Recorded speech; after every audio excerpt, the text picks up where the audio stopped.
It's Imperial Carter, the voice of hip hop. You tuned in live with Flabo Radio. I'm here live with the boy Illinois. What's going on, fam? What's going on, man? How you feeling? Shit, I'm doing good, man. It's the second time on the show, man. Welcome back. Yeah, man. Appreciate it. Welcome me back, man. How you doing, man? What's going on? Shit, we getting into it, man. Last time you were on the show, we spoke about your most recent project at the time, which was the memoirs of Gilbert Gaston. Etc. You know, all that stuff is going on. Now you got your most current project that you released just a little while ago, Jean Baptiste. Talk about the founder of Chicago. Talk about how he inspired you in for this particular project. Well, yeah, it was going along the lines of the Asian heritage. My father's Asian, and it was just really something. That's what the memoirs was. I really went to that. And Gilbert Gaston is my grandfather, so it was to commemorate that, just to rep the heritage and where my people come from.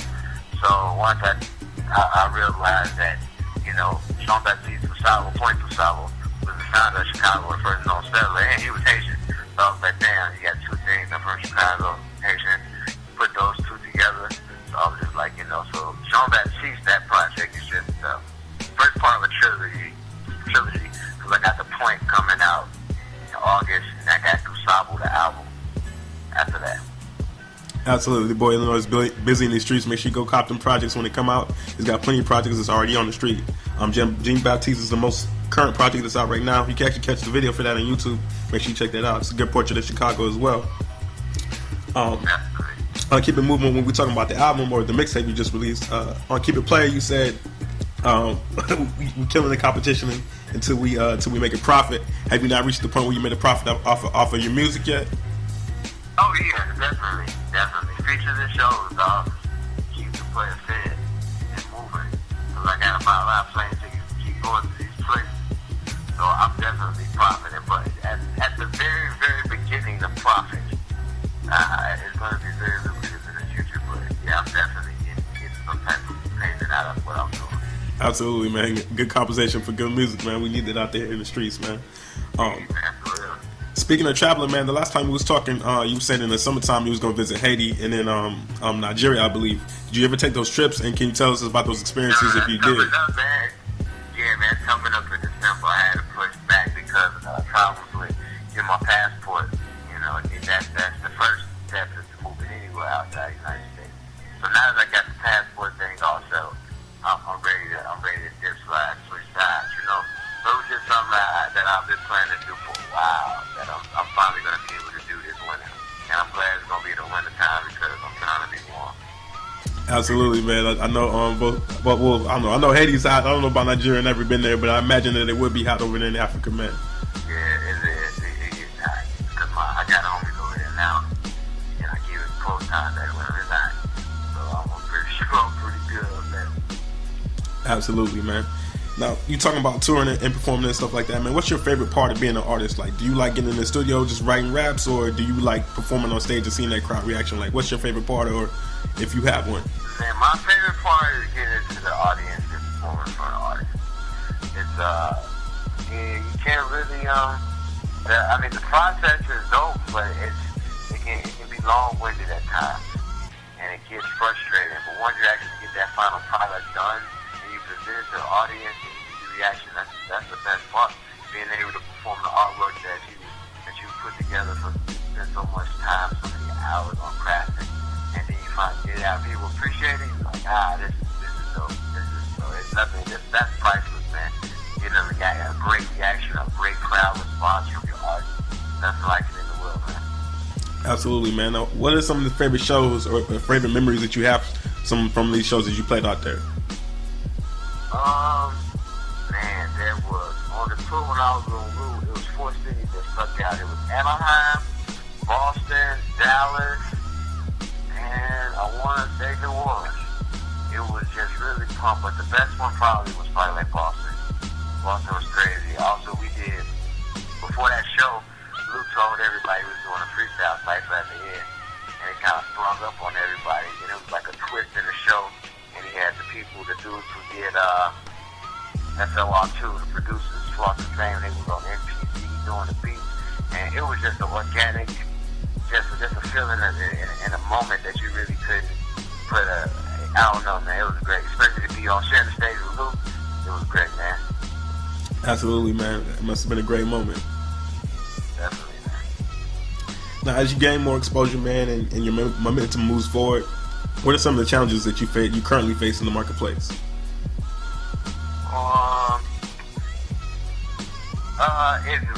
The current challenge is getting a new listener because the music and the genre specifically that I'm in is very oversaturated, and everybody raps. Everybody got a friend that raps, so it's like, why would you want to hear somebody else? So we just slide through those cracks and turn down those side streets to be able to reach a wider audience and other people. That's probably like the hardest thing that's going on right now. But once we're able to crack the seal and cover everything, we'll be straight. But it's just getting to the listener right now.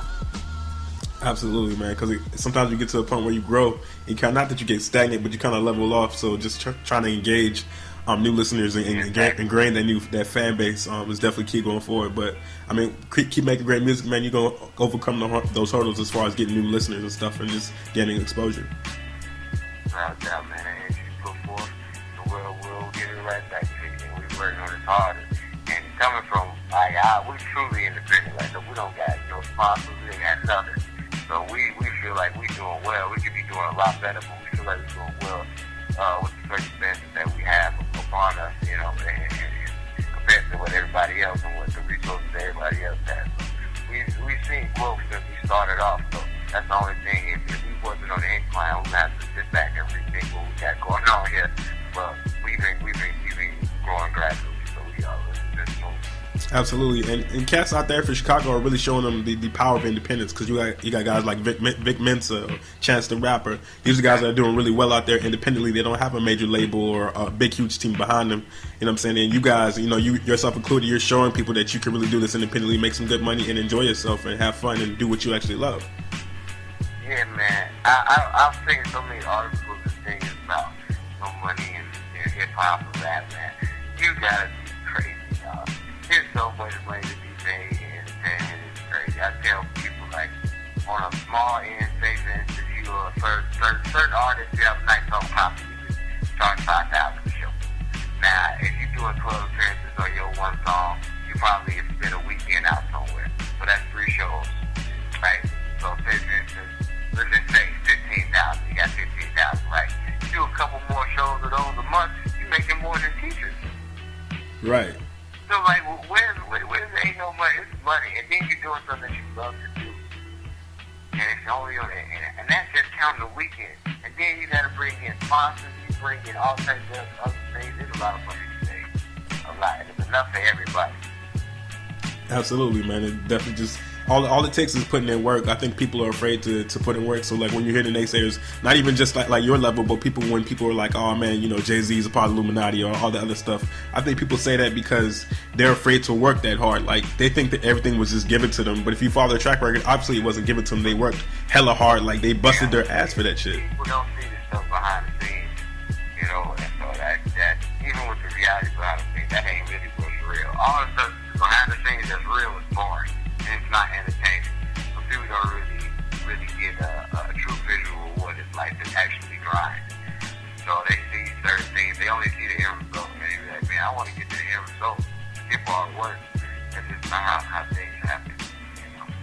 So. Right. And that another part of that is just how technology is really accessible. It makes information available at the speed of light. So like people see all this stuff, and the way the hip hop is portrayed, like it's successful, like we have money, we do all this stuff. So people see that, they want that instantly because that's what they can see. But the results are not, for most people. Then that's not what happens. You live in popcorn age where it's just like I want everything to happen immediately.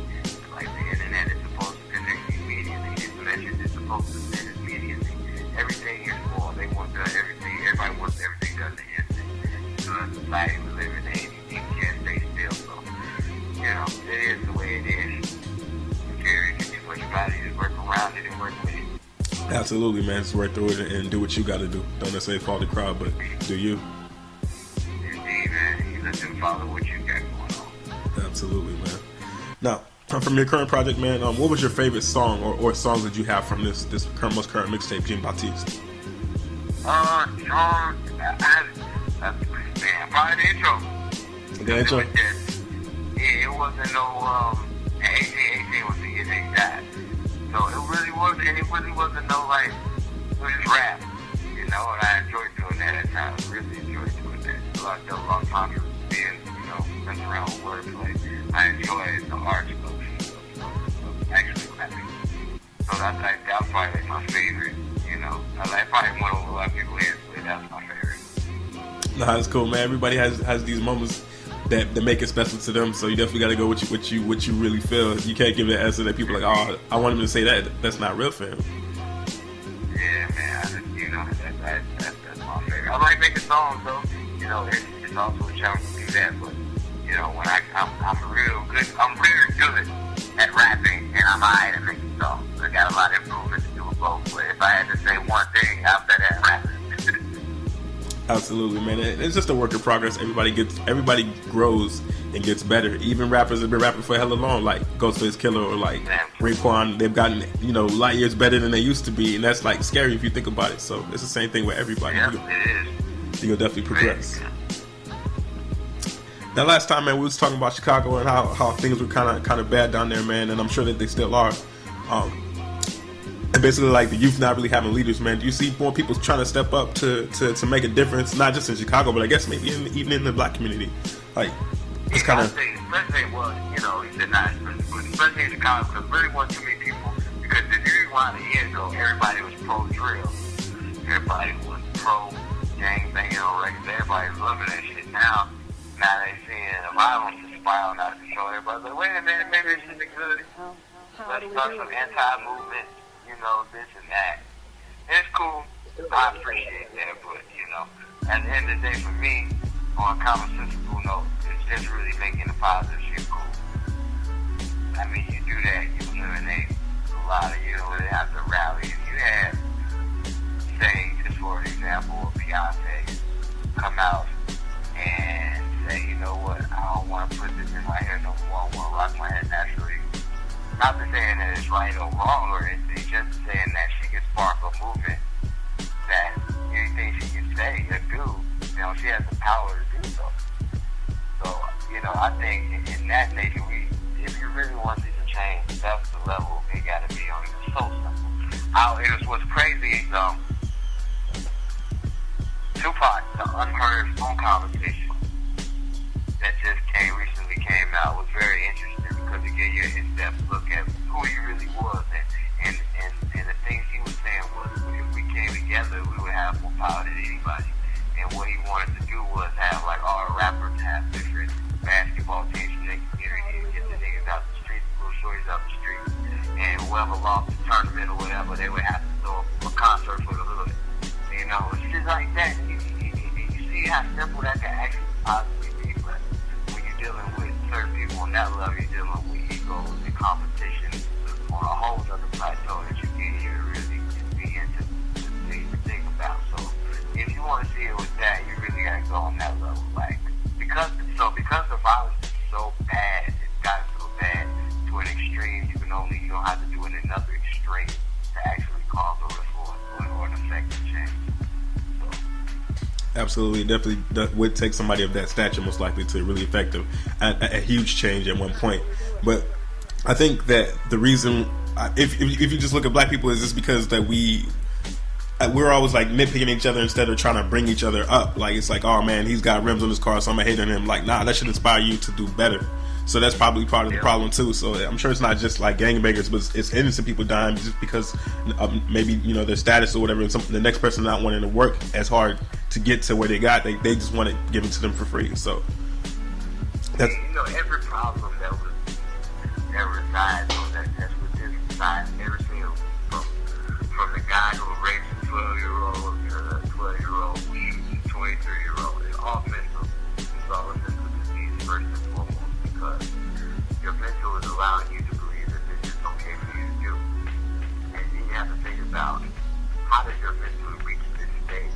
Seeing that we're born not knowing anything, how do you reach a stage in your life that you actually think that this is, you should condone this, that this should be cool, you know? So I think that's the root of the problem, and I think mental within the black community is really not highlighted where it really should be, because everything is a mental illness. Every bad thing that happens is related to the mental, because that runs everything. So I think that's definitely something that should be highlighted and talked about more. Absolutely, and some people don't recognize it, or like, at least you don't think of it as a bad sort of crazy. Because like if you talk to people, most people would say that everybody's crazy in their own way. So it really is kind of marginalized. Like, oh, you know, somebody's acting a little bit differently, or they're acting a little bit weird. That's just because everybody's crazy. So it may be people, we're not even recognizing that there may be an instance or a case of mental illness. So that probably affects the problem as well. Yeah, So man, like a lot of the people, if you talk to a lot of these niggas in the hood, or in undeveloped areas, impoverished communities, and things of that nature, a lot of them have the same upbringing. There's no father, there's no family structure. They are rebellious towards their grandparents because they're older. I mean, it's the same thing, the same structure that was kind of aided and assisted by the United States of America. But, you know, it gets in so many different levels. And, you know, I can't really touch on everything, but it's levels to everything. Like me still say, it's levels, man. It's levels to everything, man. And when you take especially when you're taking the man out of the house, and especially if there's a man or boy being raised within that house, you're taking away a main component in his life. So it's crazy. It's so many things that attribute to the mental illness. And you get to that stage where you're like, man, fuck it, I'm drilling. I'm out here. I was raised by the streets because ain't no daddy, and my mom had to work. So who raised me? The television and the streets. right, and that's where it goes back to what we were just talking about, having those role models and them being of a bigger stature to really make that sort of impact. When you just have, you know, people that they grew up without a father, I'm sure it's difficult to try to find your way. You don't know where to go or who to really to go to. You didn't have that father figure, that stability. And not only that, it's just like it takes a village to raise a child, like everybody, like in the family. Like I was fortunate enough to have both of my parents. Not only both my parents, I had 9 aunties and 2 uncles, and everybody had green like whoop your ass. Hell yeah. You was raised by everybody. You know what I'm saying? You was raised by everyone. You got around with each other. You was put in check. And I think that's another thing that's missing within the community, like the family. The family structure isn't the same how it used to be, where certain values were kept close knit. You know, it's a lot of wild stuff that's going on. A lot of kids having kids as well.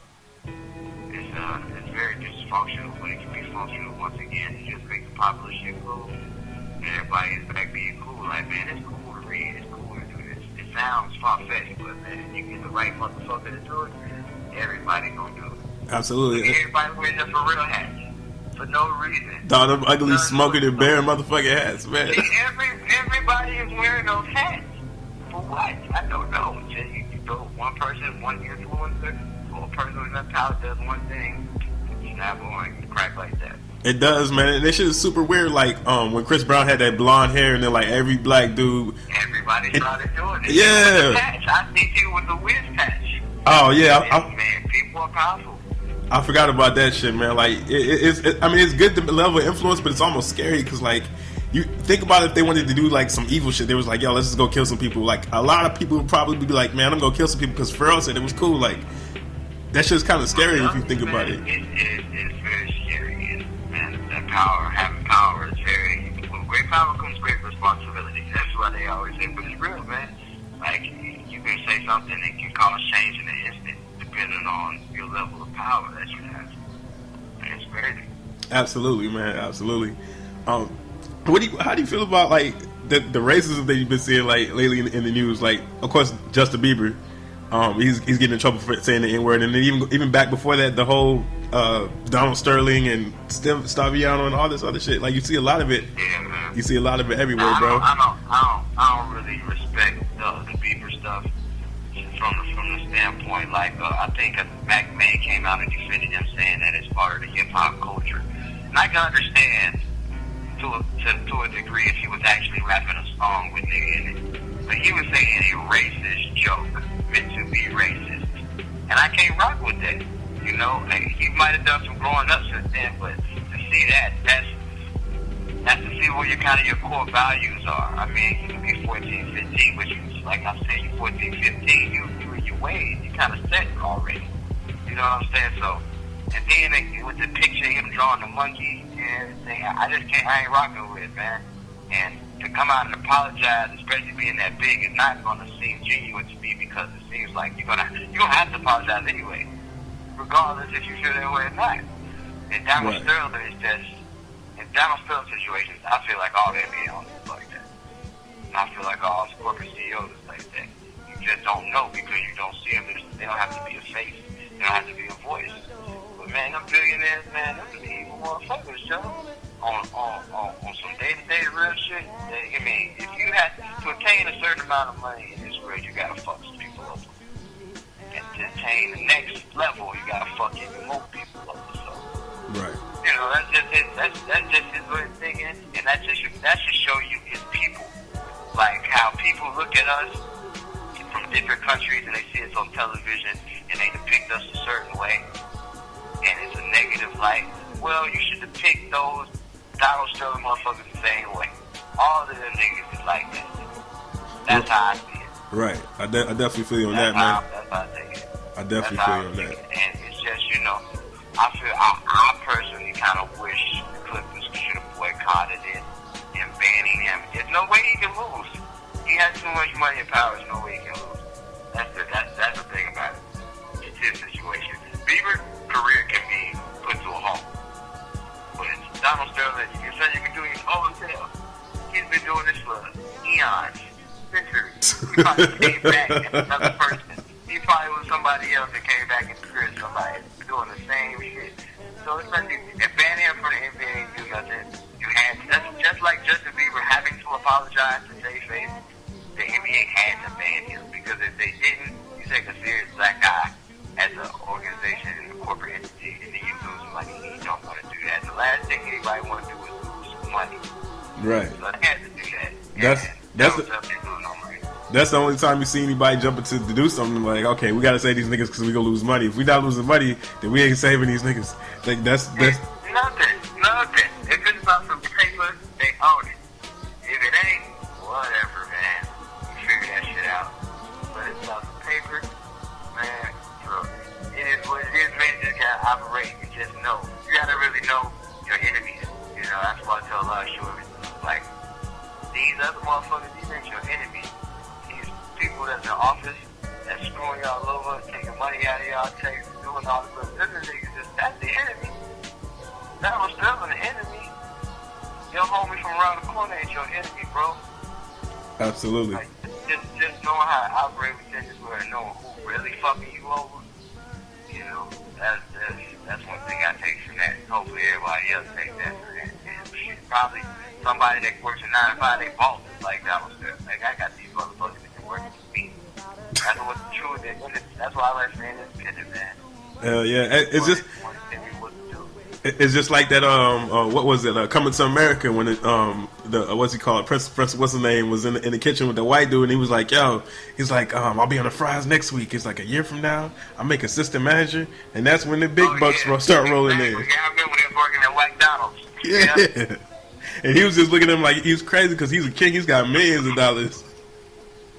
Like for real, like you feed this nigga, lots of money, man. That's why I be tricky when I be on certain establishments. People who work, they be taking their jobs so goddamn seriously.